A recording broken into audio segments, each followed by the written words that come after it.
Jazakallah khairan katsira kepada saudara Ahmad Saifuddin Yusof. Tanpa berlengah masa lagi, saya mempersilakan Sifu Nasir untuk menjadi moderator untuk forum kita pada petang ini. Saya serahkan majlis kepada Sifu Nasir.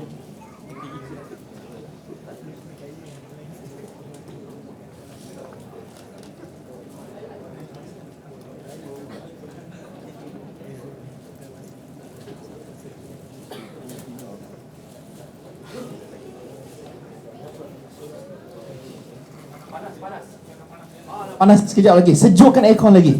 Sejuk sangat-sangat. Assalamualaikum warahmatullahi wabarakatuh. Ya, kita jumpa lagi di dalam show yang begitu hangat sekali. Show. Jadi Alhamdulillah, saya diingatkan berkali-kali oleh pihak pengancur untuk menjadikan show ini atau sesi ini ilmiah, kritis, tetapi juga jangan lupa Sifu, janganlah tension sangat. Ini pukul berapa kan? Jadi buat sesantai yang mungkin. Sesantai yang mungkin. Saya jangan menyesal segala sesantai yang mungkin.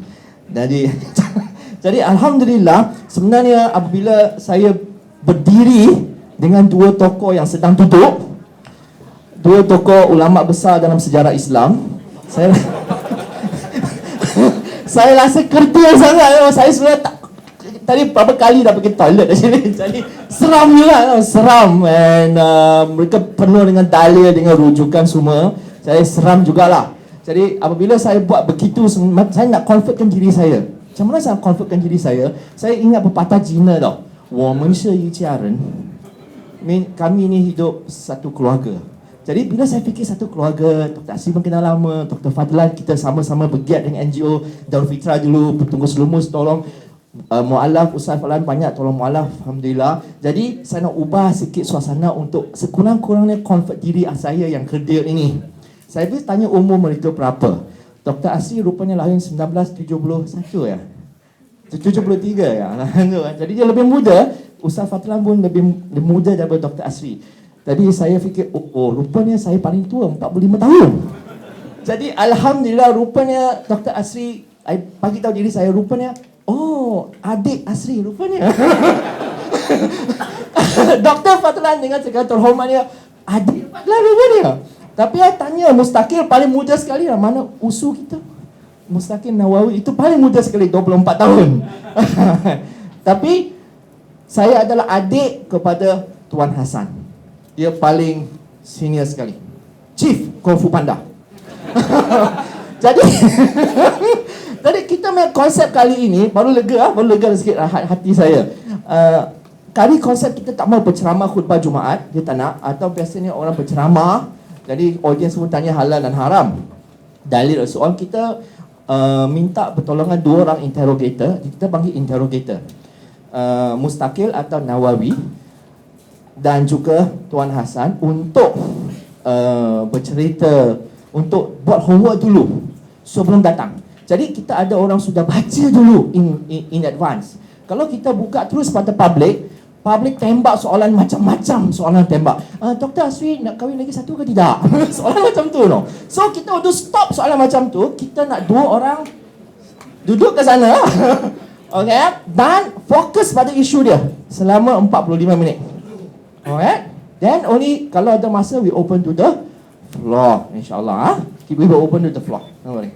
So insyaAllah dijemput saudara Mustaqil, adindaku yang tersayang, dan abangku yang tersayang, bukan pakcik ya, abangku yang tersayang, Tuan Hassan.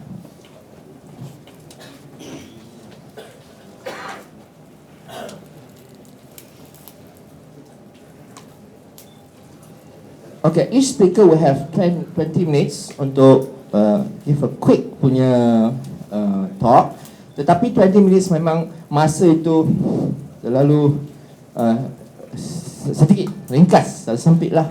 Jadi we direct to the point lah. No play, no fufu around. Enough. Okay, now we go direct. The point is that saya ingin tanya soalan kepada Ustaz Fadlan dulu, boleh? Kenaan dengan politik Ahlus-Sunnah, tajdid atau taklid. Dan saya difahamkan oleh penganjur bahawa saya tanya apa ni dia punya title terlalu umum, pening kalau tengok. Jadi maksud dia ialah basically, kalau kita nak tanya tentang taat pada pemimpin, contohnya sejauh mana kita taat pada pemimpin, boleh tak kita demonstrasi jalanan? Boleh tak? Boleh tak kita seolah bagi tahu pemimpin openly, you are wrong. Kalau pemimpin tak setuju, kita bawa kepada jalan. Can we do that? And sejauh mana contohnya kita terima sistem pilihan raya di Malaysia, contohnya sejauh mana kita boleh terima sistem itu. Jadi semua soalan-soalan ini berkisar pada satu metodologi berfikir. Metodologi berfikir ialah sejauh mana kita perlu mengikut politik atau budaya politik salaf, budaya politik 3 generasi selepas Rasulullah SAW. Sejauh mana? Apakah kalau kita tak ikut strictly, maka itu dianggap bid'ah? Kalau kita macam mana? Sejauh mana kita boleh ikut sistem politik yang baru ini, di mana demonstrasi jalanan merupakan satu unsur yang sangat penting. Demokrasi, ya, demokrasi kan. Jadi saya ingin tanya Ustaz Fadlan kalau you have any idea. Is it clear?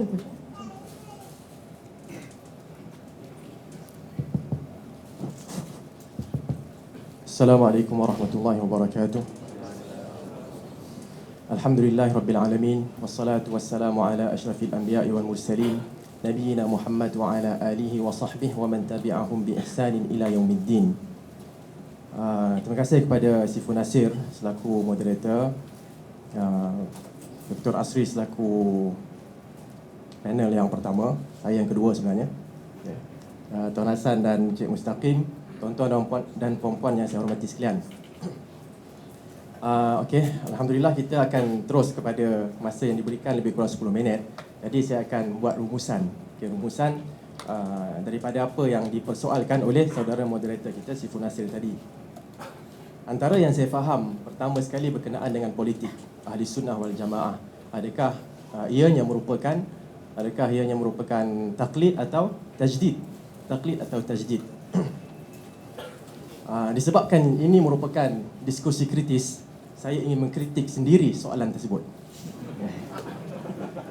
Kerana di sana sebenarnya apabila kita melihat ada tajdid, ada taklid dan ada juga ittiba'.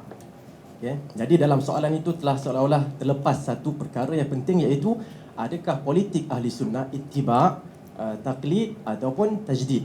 Sekiranya disebutkan taklid, maka artinya secara umum kita akan faham taklid ialah mengikuti keseluruhan. Tajdid pula boleh disalah tafsirkan. Boleh disalah tafsirkan kepada pembaharuan secara keseluruhan, walaupun itu bukan yang dimaksudkan di sini saya rasa. Dan yang saya rasa lebih penting ialah saya rasa lebih penting ialah apa yang disebutkan atau apa yang saya sebutkan tadi sebagai ittiba'. Politik ahli sunnah wal jamaah sebenarnya berdasarkan kepada ittiba'. Jadi ini terdapat dalam begitu banyak hadis Nabi SAW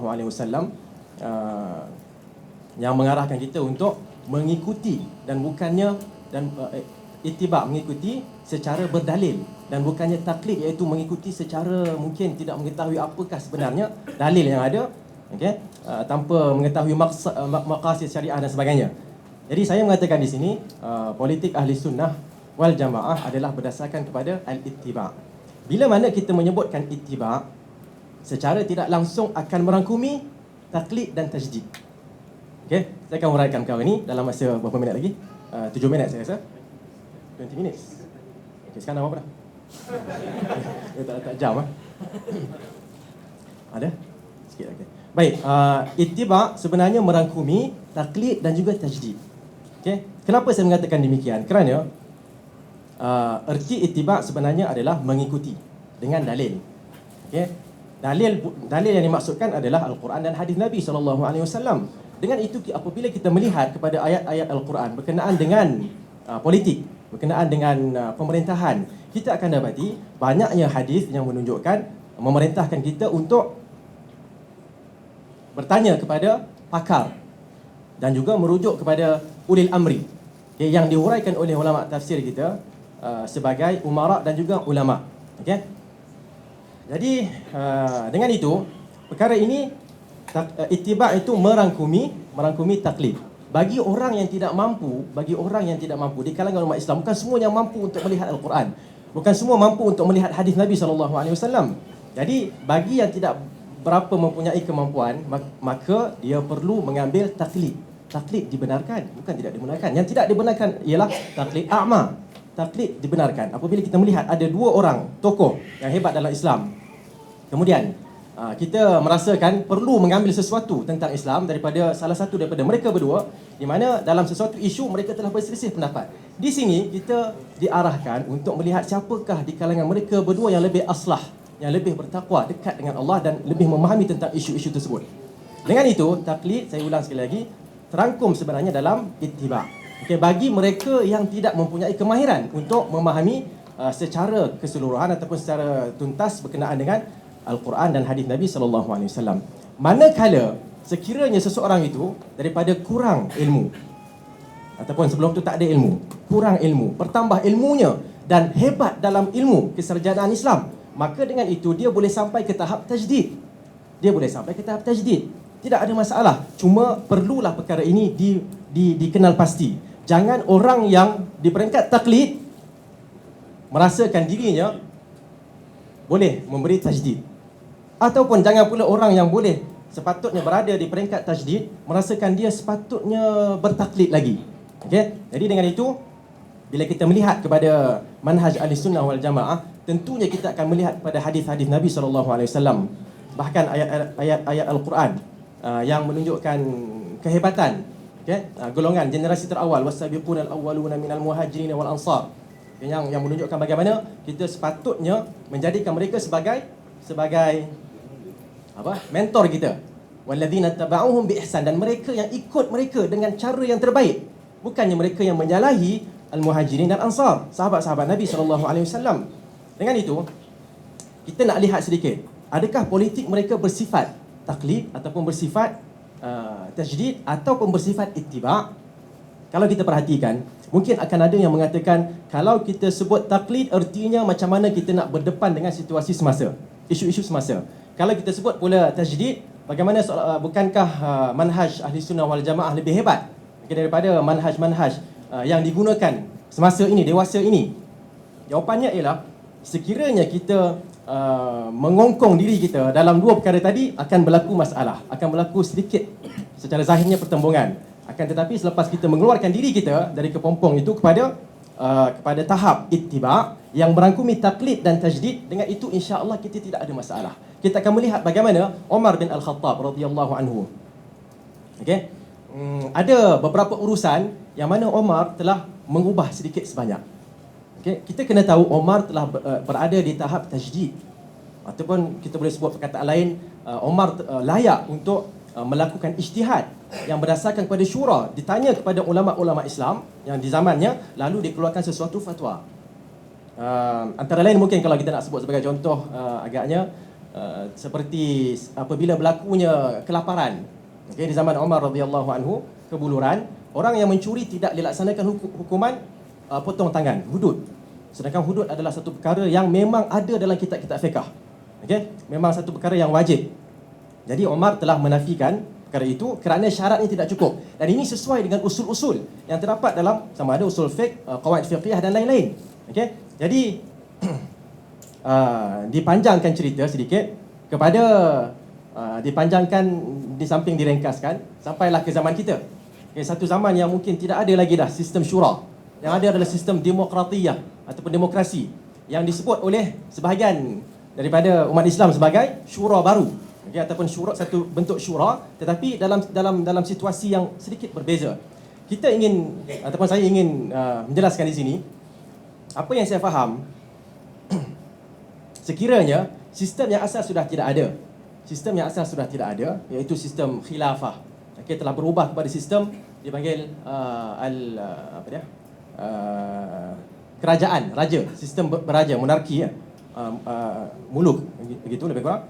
Kemudian lepas tu bila dah tak ada lagi dah khilafah, kembali kepada khilafah, kemudian khilafah yang bersifat raja, diwariskan, okay, daripada satu keturunan kepada satu keturunan, sehingga tak ada khilafah, dan yang ada adalah kerajaan-kerajaan yang bersepah-sepah di sana sini. Walaupun namanya Islam tapi tetap bergaduh di antara satu sama lain. Senang saja nak bergaduh di antara satu sama lain.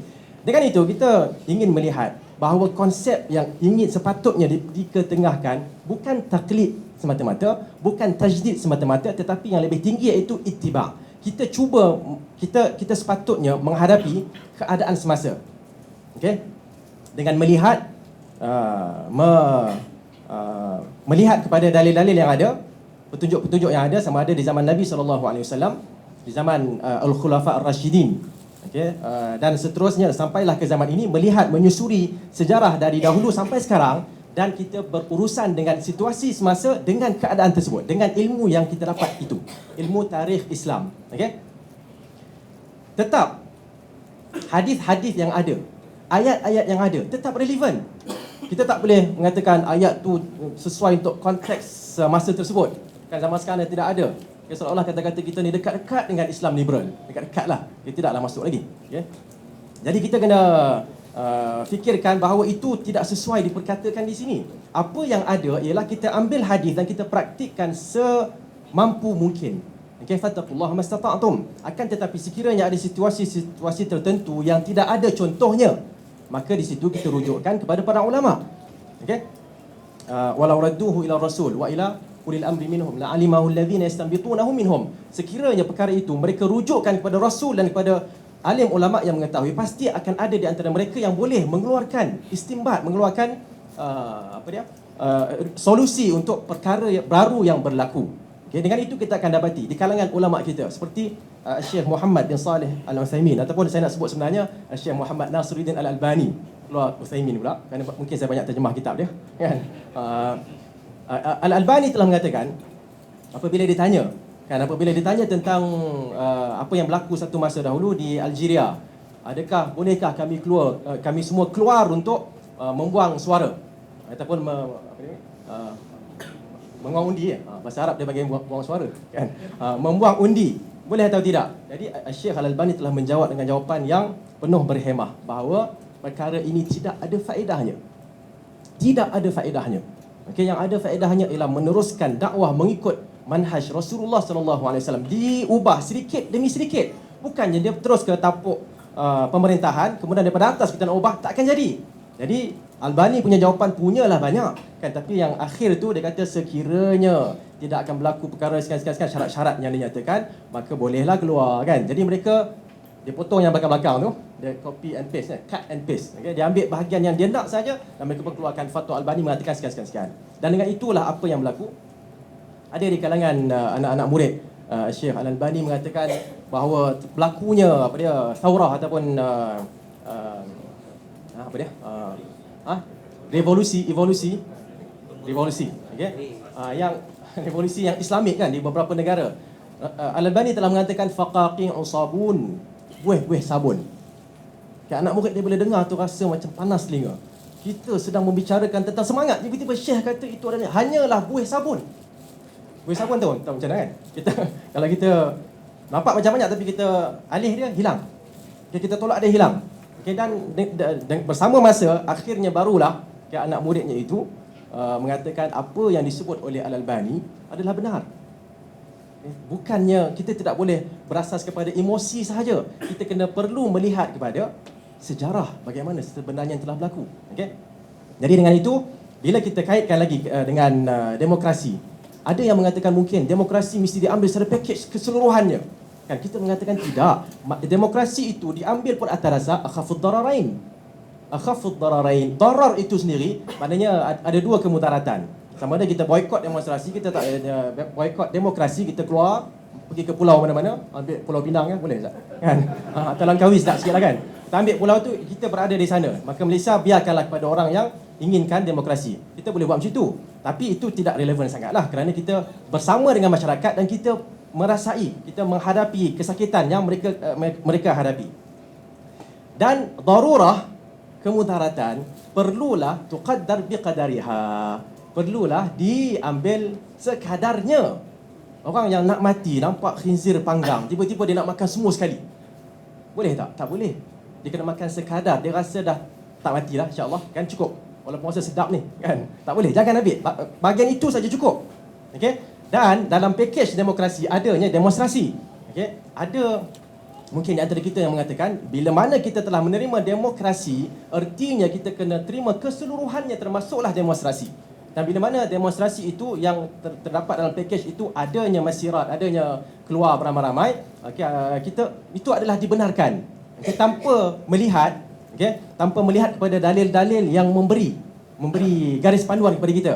Nabi SAW memberi garis panduan, telah pun memberi garis panduan kepada kita bagaimana kita sepatutnya menghadapi pemerintah yang zalim. Bukan tak ada banyak hadis dalam Muslim, Bukhari dan sebagainya, hadis-hadis yang sahih berlambat-lambat. Okey. Hadis yang dhaif pun ada juga, tapi kita tetap dengan hadis yang sahih insya-Allah. Jadi dengan itu, kalau ada petunjuk daripada Rasulullah, bila berlaku kezaliman, fala yanzi'anna yadan min ta'ah. Janganlah ditarik tangan daripada ketaatan umum. Okey, hendaklah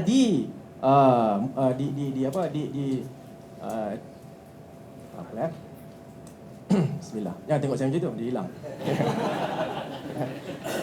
Hendaklah dikritik ataupun dimarahi. Kita kena ada perasaan marah terhadap kemungkaran yang pemerintah buat. Ya, tetapi jangan ditarik tangan daripada ketaatan lalu kita mewujudkan jemaah yang lain dan memberontak.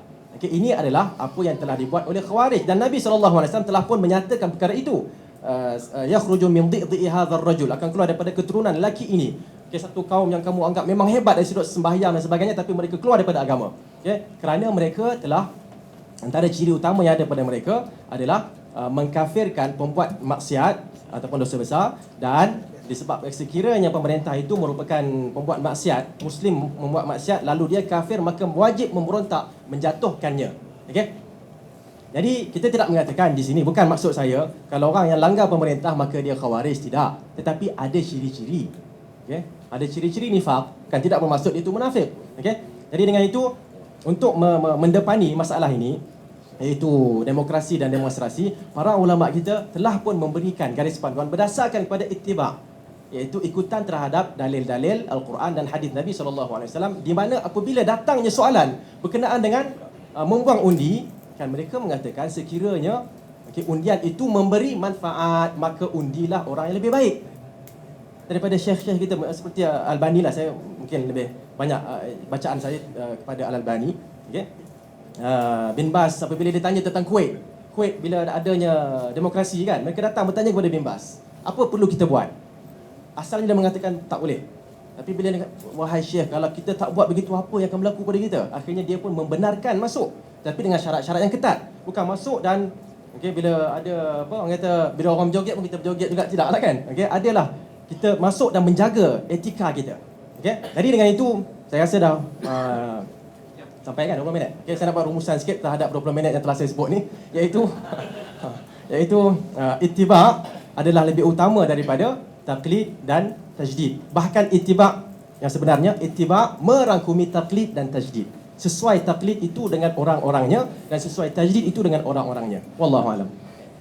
Sebelum saya pas kepada Dr. Asri, saya ingin nak tanya penjelasan sedikit sahaja to make it clear, betul tak pemahaman saya atau ialah what Dr. Fadlan is saying is that you contohnya isu di Mesir, demonstrasi against sebenarnya Hosni Mubarak dan Martin Luther di Amerika, bergerakan orang kulit hitam sehingga Obama sekarang jadi presiden and so on. Jadi for you demonstrasi sebegini boleh if within the lingkungan garis-garis panduan Islam. Is that what you're saying? Atau you're saying no, not at all?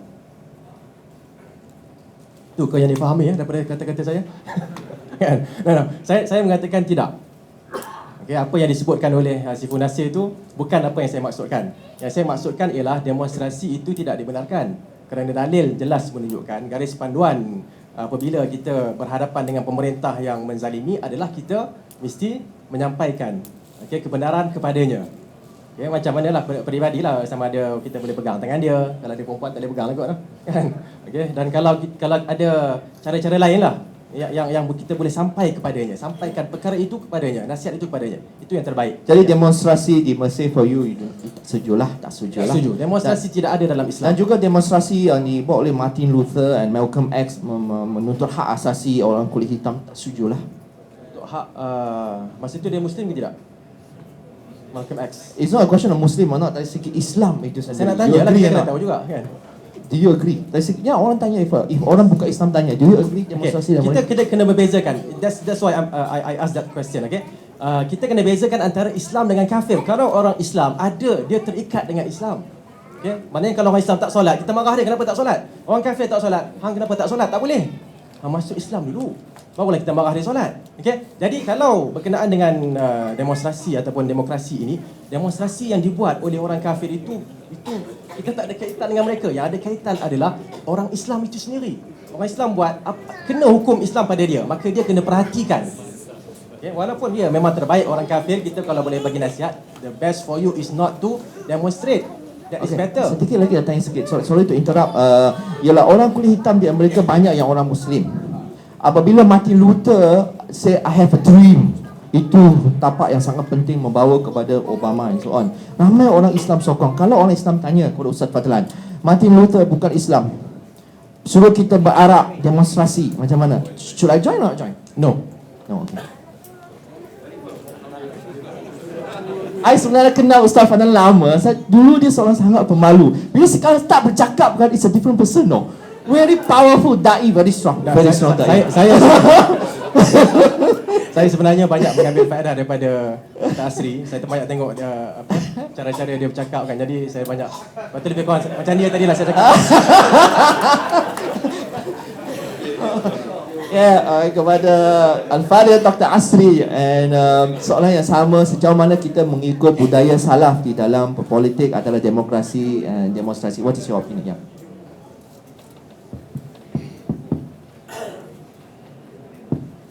Assalamualaikum warahmatullahi wabarakatuh. Alhamdulillah wassalatu wassalamu ala Rasulillah. Pengerusi Sifu Nasir, saya tertarik dengan baju dia.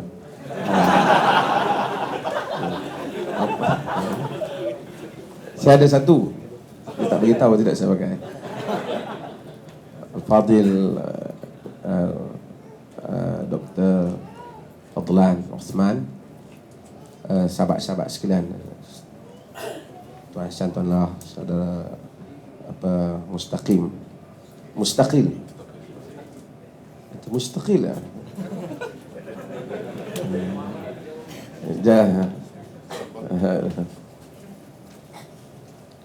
Kita mula membahaskan perkara ini khususnya di kalangan mereka yang so-called Salafi. Apabila isu demonstrasi, saya bukan nak cakap saya demonstrasi, tapi saya sikit nak sentuh, diperkatakan dan di dunia ini bukan sekadar diperkatakan, tapi telah menjadi satu angin perubahan yang besar, terutamanya di Timur Tengah. Ramai rakan-rakan yang digelar sebagai Salafi di Mesir, pada peringkat awalnya teragak-agak, kemudian mereka menyokong demonstrasi, termasuk Syekh Hassan Ayyub yang terkenal, dan ramai, dan hari ini saudara-saudara kita Salafi di Mesir mendapat manfaat daripada perubahan itu lebih daripada apa yang ada sebelumnya, kerana ada ruang bersuara. Kita ada sekarang kebangkitan di Syria. Adnan Ar'ur, anak murid Syekh Nasiruddin Albani yang terkenal, menyatakan siapa yang menyatakan demonstrasi itu haram, dia tidak faham. Nah, dan dia menyokong demonstrasi Syria. Dan kesemua mereka juga mendakwa diri mereka Salafi. Kalau kita balik sedikit ke belakang, kita akan dapati yang lebih serius daripada demonstrasi. Gerakan yang didokong oleh para pengikut Muhammad bin Abdul Wahab yang bersama dengan keluarga Bani Sa'ud.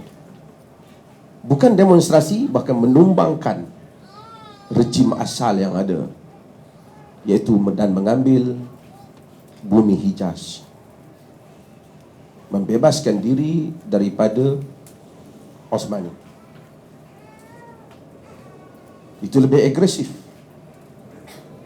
dan tidak ada fatwa untuk kita menyatakan itu sebuah kerajaan haram. Bahkan Abbasiyah juga merampas kerajaan daripada Bani Umayyah. Saya tidak menghalalkan perbuatan yang tidak menjadi sumber nas, tetapi itu adalah realiti sejarah. Ada tak demonstrasi memberikan kesan? Dia memberikan kesan. Martin Luther telah menyebabkan pembebasan kaum kulit hitam, yang sebenarnya dasar apartheid itu sejuta lebih haram daripada demonstrasi kalau nak diharamkan. Kalau dipilih akhafud darurain, nescaya demonstrasi itu akhafud darurain. Penindasan, kekejaman, kezaliman. Tapi saya tak bercakap tentang Martin Luther kerana, dan dua-dua Martin Luther ni patut kita baca. Martin Luther yang Malcolm X dan juga Martin Luther yang mengasaskan mazhab Protestan. Dan kedua-duanya telah mencetuskan pemikiran yang penting di dalam sejarah. Persoalan tentang politik ialah satu persoalan yang menjadi kabur apabila kita memulakan politik itu dengan apa nas kita boleh buat. Apabila kita jadikan politik itu sama dengan masalah salat. Kerana politik ialah soal nusus mahdudah wal aqdiyah mutajaddidah. Nas yang terhad tetapi isu-isu yang sentiasa berlaku. Pada zaman Nabi SAW, Nabi sendiri menangani politik berdasarkan suasana. Najasyi atau Ashamah yang berada di Habsyah, Abyssinia, dia menganut Islam, mengepalai kerajaan Kristian. Nabi tidak pernah menyuruh Najasyi meninggalkan jawatannya, kerana kerajaan itu kerajaan Kristian. Bersekitar, dia bukan Kristian dalam arti kata sekarang, Kristian dalam arti kata Kristian, upacaranya dan semuanya. Nabi tidak pernah menyuruh dia meninggalkan jawatan dan berhijrah. Dia berinteraksi berdasarkan lingkungannya. Kerana itu, that is politik. Itulah politik. Ketika baginda di Mekah, baginda berinteraksi dengan Mekah. Apabila baginda SAW berada di Madinah, Nabi berinteraksi dengan Madinah. Dan pada zaman Nabi, kesemuanya sangat, kalau saya kata tribal system, cara pengurusan itu pun benar, kerana itulah keperluannya. Orang datang, Nabi tak pernah lantik menteri. Tak ada kementerian. Kementerian ini suatu bid'ah. Tidak ada menteri. Bila nak perang, Nabi kadang-kadang lantik Ali, kadang-kadang lantik Hamzah. Tak ada menteri perang. Tak ada. Sebab itulah keperluan ketika itu.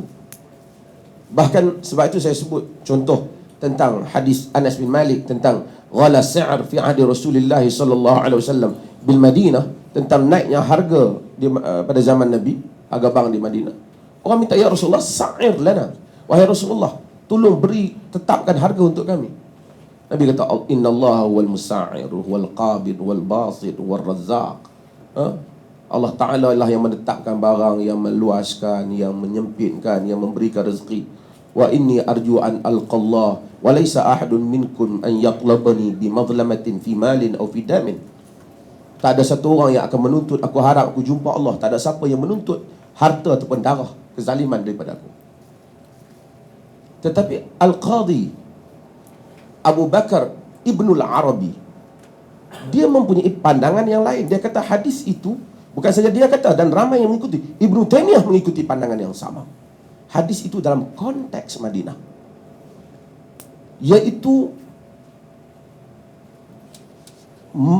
kontrol ataupun menetapkan harga barang.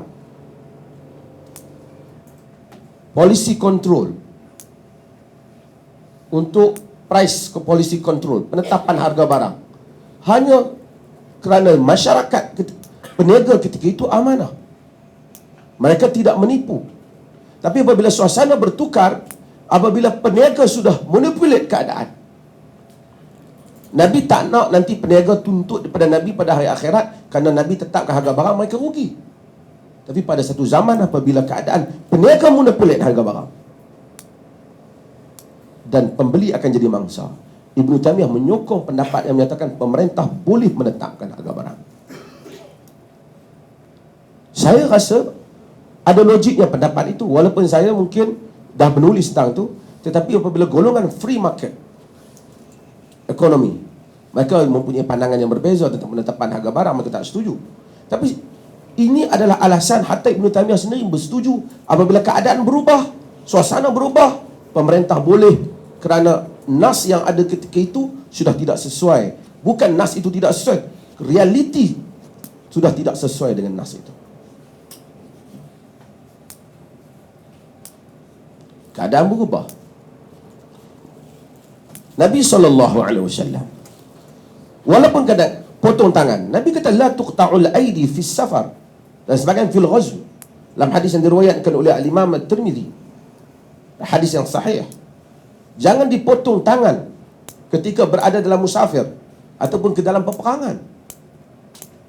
Al-Imam Al-Auza'i dan Imam Tirmidzi sebut dalam sunannya. Al-Imam Al-Auza'i sebut kerana bimbang nanti dia lari kepada musuh. Jadi ada keadaan yang berbeza, suasana juga mesti dilihat. Pada zaman Umar bin Khattab, Abu Bakar mula meletakkan gaji pemerintah. Bila Umar tengok Abu Bakar, kau nak pergi ke mana? Dia kata, aku nak pergi kerja. Kau khalifah, kau duduk di rumah. Aku nak makan apa? Tak apa, kami mesyuarat, kami tetapkan harga gaji untuk kau. Satu hari separuh kambing, ambil. Pada zaman Umar mula adaptasi banyak perkara. Pada zaman Nabi suruh kita memberitahu pemerintah sendiri. Dan Umar cuba membuat benda yang sama. Kalau ada masalah, bagi tahu pemerintah. Maka Umar ban, tak boleh pada zaman dia pemerintah ada pintu. Gubernur Umar semua tak ada pintu. Kalau ada, Umar pergi bakar. Sebab tu orang panggil dia ada terai lah, ada lansir kan. Kalau tidak semua benda dia boleh tahu kan. Tapi Umar tak mau. Assalamualaikum. Sebab tu kita akan tahu hadis Sa'id bin Amir yang komplain kerana orang panggil, rakyat dia komplain, panggil tak dengar. Sebab tak ada pintu. Sebab orang boleh panggil, sepatutnya dia dengar. Dan Umar telah tanya Muawiyah. Apabila Umar turun pergi ke Syam, dan kita dapat bila sampai di Syam, Umar dapat berita Muawiyah pakai sekretari. Dan Umar tanya, wahai Muawiyah, ikut Umar. Dan Umar buat tak tahu. Ya Amirul Mukminin, ya Amirul Mukminin. Umar buat tak tahu. Abdul Rahman bin Auf ke Syam dan Muawiyah, ata'abtar rajul ya Amirul Mukminin. Engkau telah letihkan dia, wahai Amirul Mukminin. Umar turun, ambil batu, Umar balik Muawiyah. Apa salah aku, wahai Amirul Mukminin? Aku dengar kata kau pakai bodyguard. Muawiyah kata, wahai Amirul Mukminin, di Syam ni berbeza dengan tempat lain. Di Syam ni ada dekat dengan Rom, mereka sentiasa cuba cari jalan untuk membunuh Gubernur, Amir. Jadi aku pakai satu orang supaya tahu apa maksud dia datang pada aku. Umar kata, engkau wahai Muawiyah, setiap kali aku tanya mesti ada jawapan. Ya kan? Setiap kali aku tanya kau ada jawapan. Adakah engkau mau supaya, dan kalau sekiranya engkau betul, maka bagus. Dan jika engkau tidak betul, maka engkau tahu alasan kau tidak benar. Adakah kau mau supaya aku buang? Aku buang. Umar diam. Dan kita tahu, artinya bila ada bodyguard, menyebabkan orang tak boleh sampai ke Muawiyah.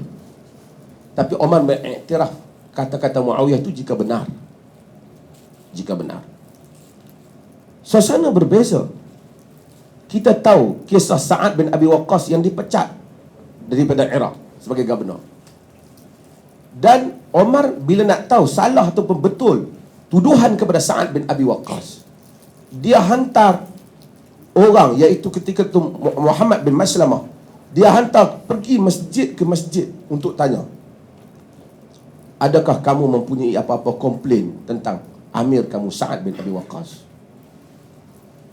Benda ni Nabi tak pernah buat. Ini pungutan suara rakyat. Semua masjid tak komplain. Hingga ke masjid Bani Abs, apabila Usamah bin Qatadah bangkit untuk komplain Sa'ad bin Abi Waqqas sehingga Sa'ad doa dan dia menjadi buta akhirnya. Tapi Tabari kata ketika pungutan suara itu dibuat, walam yakun al-amru bisir min sya'nihim yawma idin, bukanlah mengkritik pemerintah secara diam-diam itu tindakan yang mereka lakukan ketika itu. Maksudnya kalau tak puas hati, you bangun dalam majlis, you kritik. Itu perkara yang Omar pakai pada zaman dia. Dan orang pun kritik Omar. Kita tahu Salman Al-Farisi mengkritik Omar dalam majlisnya. Omar cemerlang, keadaan berubah. Pada zaman Osman lagi banyak perubahan berlaku. Memang pemberontak ada bangkit dan berkumpul di rumah Osman. Saya tulis tentang tu. Tetapi apabila orang cadangkan pada Osman supaya bunuh pemberontak, Osman tidak setuju. Osman kata, kita biarkan mereka sehingga mereka melanggar hudud Allah. Mereka datang komplain. Mereka berkumpul. Dalam kumpulan yang pertama, mereka datang, mereka berkumpul dan kemudian mereka balik. Mereka tidak melakukan kerosakan yang pertama. Yang kedua mereka datang itu baru mereka musnahkan. Pusingan yang pertama itu, Osman menjawab penghujahan mereka. Zaman berubah, politik berubah. Maka kita tidak boleh menghukum politik ini macam mana kita menghukum solat. Apa dalilnya? Tak boleh. Bahkan kadang-kadang dalil itu dilihat pada konteksnya. Kita solat di mana pun sama. Itu pun ada solat musafir dan seumpamanya. Itu dengan nas. Maka kita lihat dalam isu kebangkitan menentang Osman. Osman tak ambil tindakan. Kemudian sebelum itu boleh diselesaikan. Pada zaman Osman mula buat pungutan suara. Sebelum Osman nak naik. Pilih Ali ataupun pilih Osman. Ini juga satu benda yang tak dibuat sebelum itu. Yang dibuat oleh Abdul Rahman bin Auf. Bahkan pada zaman Omar, bukan saja soal hudud. Omar telah tidak memberikan, iaitu harta rampasan perang. Disebabkan tentera sudah mempunyai gaji. Dan banyak keadaan-keadaan yang berubah yang mesti kita fikir tentang politik itu mempunyai teks dan konteks. Apabila kita baca hadis-hadis politik yang Nabi cakap, Nabi bercakap dalam konteks ketika itu. Dulu, hadis yang diriwayatkan oleh, saya juga guna hadis itu. Tapi saya melihat hadis tentang yang disebut oleh Ibn Abil Asim tentang man arada an yansahadha sultanin fala yubdi ala niyatan. Siapa yang nak sihatkan pemerintah jangan terang-terangan. Falyakhlu bihi falyad'u falyakhudh bi yadihi walyakhlu bihi, pegang tangan dia, bersendirian dengannya. Hadis itu ketika itu pemerintah senang, wahai Amirul Mukminin, jumpa di masjid. Ini pemerintah 3 lapis tak boleh jumpa dia. Jumpa dia, jumpa ni, paling jumpa bini pula, lepas tu baru jumpa dia. Saya akan kata ni lah, saya cerita pemerintah tu di negara Greece tu. Ini tak, saya tak kecam pemerintah. Saya cerita no, negara yang teruk no, yang Elizabeth Taylor jadi apa no. Entah berantah. Maka suasana berubah. Kemudian apabila kita yang dia iktiraf satu sistem, sahabat tidak setuju dengan perjanjian Hudaibiyah. Tapi oleh kerana itu yang Quraisy setuju, maka sahabat follow peraturan Quraisy itu, persetujuan Quraisy itu. Dalam negara demokrasi, apabila dulu zaman Nabi tidak ada taknin, tidak ada pengkanunan, ini undang-undang pertama, pasal pertama, tak ada. Secara persetujuan umum.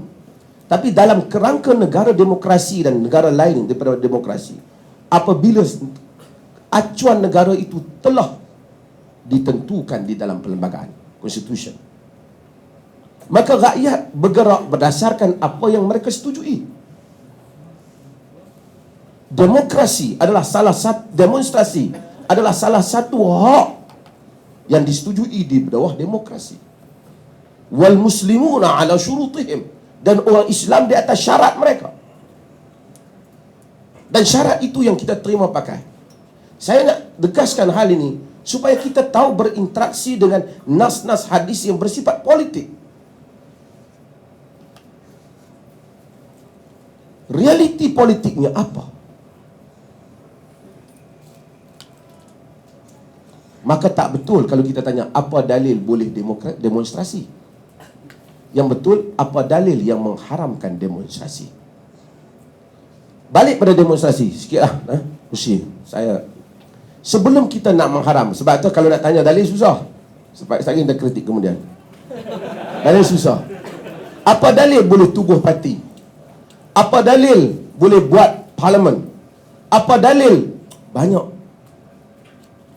Kalau nak tanya dalam konteks tu. Tapi saya nak kata, bila kita, dalam kitab fiqh, ulama fiqh ni ajar kita satu benda yang bagus. Bila kita nak haramkan ataupun nak halalkan, nak bahaskan satu perkara, perkara yang pertama yang mesti kita buat adalah kita kena define. Kita kena ta'rifkan benda tu. Sekarang ni muzaharah, demonstrasi ni apa dia? Kalau orang kata demonstrasi itu berkumpul beramai-ramai, ini salah ni. Demonstrasi itu berkumpul beramai-ramai dan menyatakan sokongan kepada pihak tertentu atau bantahan, maka bola sepak pun termasuk. Berkumpul ramai-ramai dan mengibarkan bendera dan melaungkan slogan Pahang, Pahang, Kelantan, Kelantan. Dan orang kata bahaya boleh berlaku bergaduh, Kelantan bergaduh pun ni. Bakar kerusi. Jadi kita pun kena mengharamkan, menghadirkan diri perhimpunan bola sepak. Define. Supaya kita dapat tahu, define dia dulu. Kalau dia kata demonstrasi itu ialah dibuat di tepi jalan, oh yang haram itu demonstrasi tepi jalan. Kalau tengah jalan ataupun belakang jalan lain. Dia kena define. Ini fake. Bila kita dah define dia, kita kena tahu apa.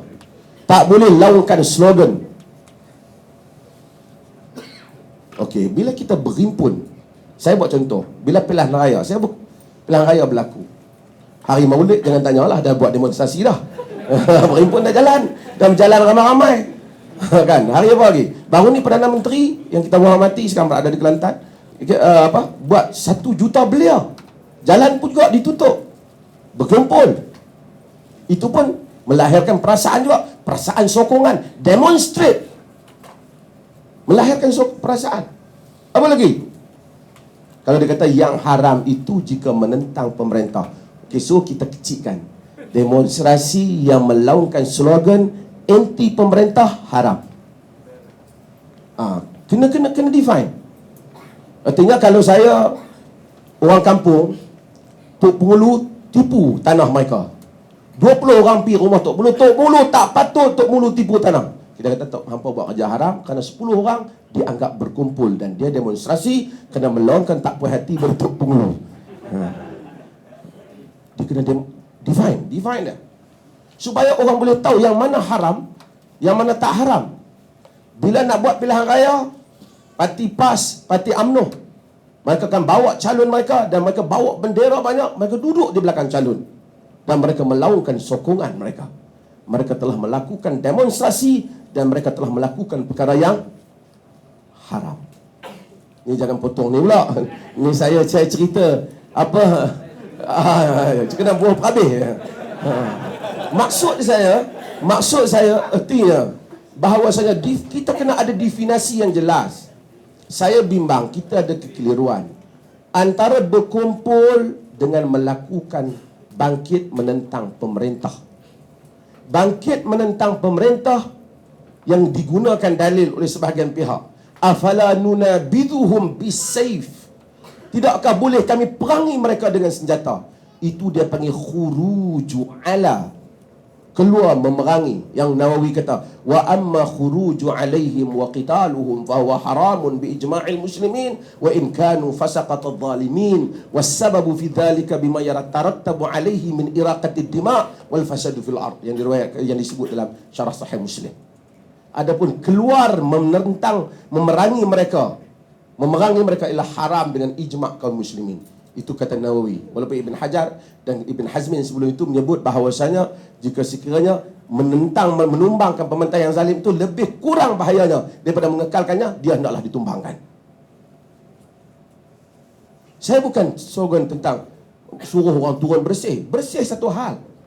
Tapi untuk mengharamkan demonstrasi secara umum, nanti bersebab kalau Israel buat apa-apa, saya nak pergi buat demonstrasi depan kedutaan dia. Dan saya nak ajak orang, jom pergi buat demonstrasi katakan bantahan kekejaman Israel. Dan bila kita kata demonstrasi haram, itu adalah perbuatan yang haram. So definasi itu penting. Maka dengan tu, bukan soal sokong bersih tak sokong bersih, nothing. Saya bukan cakap soal itu, saya cakap soal boleh ataupun tidak orang keluar menyatakan bantahan. Saya tak puas hati 3-4 orang duduk jalan, 5 orang tepi jalan, oi tak setuju harga gula naik. Orang kata hampa buat kerja haram 5 orang.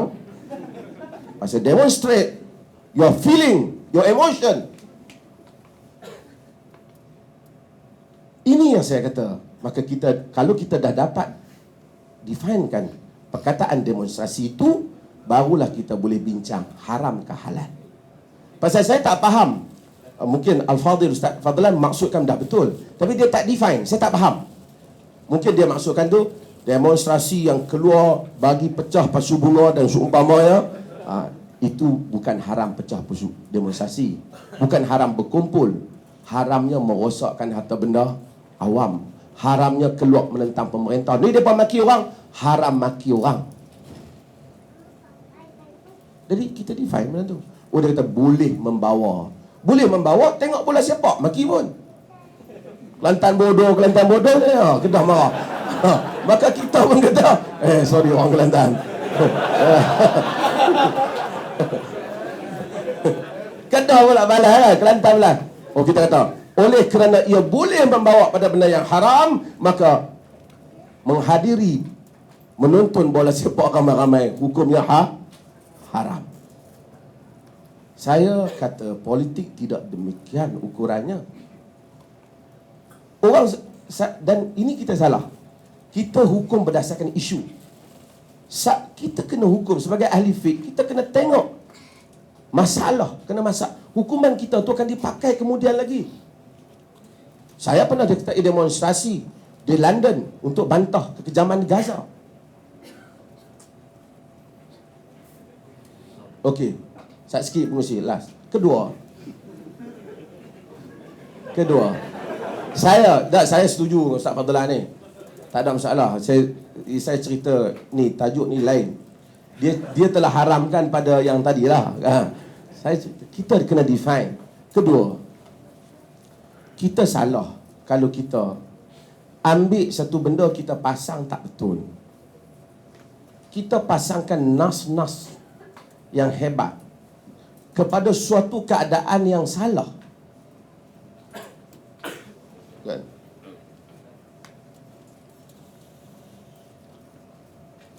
Nas-nas mentaati pemerintah tak boleh keluar pada pemerintah.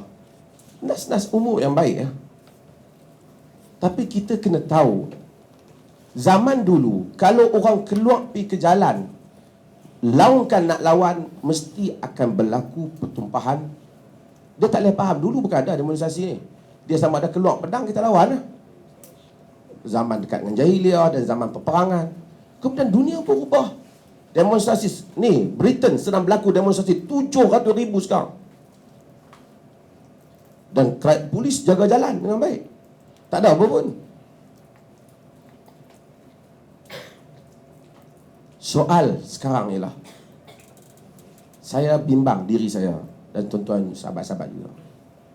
Kita gunakan nas-nas yang hebat ni, kita pertahankan satu benda yang dia sebenarnya pada hakikat tak hebat. Kerajaan ataupun pembangkang kadang-kala mereka hanya mau nas yang berpihak pada mereka pada musim mempertahankan diri mereka. Nanti akan tiba satu masa nas tu mereka tak pakai. Sekarang demonstrasi haram mereka siarkan dalam TV. Tapi bila mereka buat demonstrasi, Penang buat malam tadi. Dan di Kelantan, saya bukan sokong pembangkang, di Kelantan pernah buat demonstrasi lawan kerajaan Kelantan. Kalau betul tak ada masalah lah, buatlah, that's your right. Tapi ketika itu semua nas ni tak main, semua dalil ni tak datang. Dalil ini hanya datang apabila dia merasakan bahawasanya keadaan tidak berpihak pada dia. Semua nama-nama ulama-ulama sunnah pun dia tak pakai. Tapi apabila keadaan tak berpihak pada dia, dia pakai. Saya bimbang. Maka bila kita nak cakap, kita cakap dengan adil untuk semua. Kami mengharamkan demonstrasi, saya tak apa pandangan tu, saya baca. Kami mengharamkan demonstrasi hari ini dan semua bentuk demonstrasi haram. Saya setuju satu orang diperlih nama dia Datuk Mat Libya. Saya bukan setuju semua idea dia, tapi saya setuju cara dia. Masa dalam radio live Datuk Seri Syahidan ada, dia kata semua demokrasi adalah haram. Habis tu semua parti politik adalah haram. Dia minta kisah tanya, ada Pak haram, UMNO pun haram. Saya kata, saya pun tak setuju dengan dia, tapi padan hang jawab semua. Hang jawab semua. Jadi saya kata bahawasanya kita sebagai ilmuwan dalam bab ni kita jagalah. Pertama kita faham realiti dan kemudian kita faham adakah kita ini sebenarnya mereka betul nakkan kita ataupun mereka hanya mempergunakan kita. So kita insya-Allah akan berterusan membincang dalam benda ini dengan baik. Terima kasih.